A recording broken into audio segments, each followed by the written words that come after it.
এখন তো ফোন খুললেই চারিদিকে শুধু ইলিশ আর ইলিশ, মানে সব জায়গাতেই চলছে ইলিশ উৎসব। সে তুমি সুন্দরবন যাও বা কোনো রেস্টুরেন্টে, বাট এখন কোথায় যাওয়ার সেরকম প্ল্যান নেই, তাই বাড়িতেই ছোট্ট করে হয়ে গেল ইলিশ উৎসব। তো বাবা নিয়ে আসলো এই ইলিশগুলো, আর দেখতেই কি দারুণ না, আর গন্ধটা যা বেরোচ্ছিল না, এই ভাপা ইলিশের আলাদাই লেভেলের।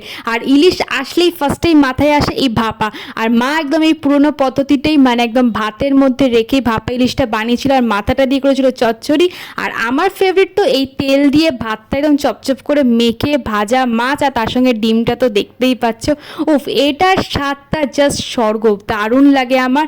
আর ইলিশগুলো খেতেও ভীষণ ভীষণ ভীষণ টেস্টি ছিল। হ্যাঁ জানি তোমাদেরও লোভ লাগছে তো, আর এই সর্ষে ইলিশটা দেখে তো লোভ লাগবেই। আর সিরিয়াসলি ব্যাপক খেতে ছিল। বাট লঙ্কাটা নিয়েছি, বাট এটা এরকম সাইডেই পড়েছিল, আমি কিন্তু লঙ্কা খাই না।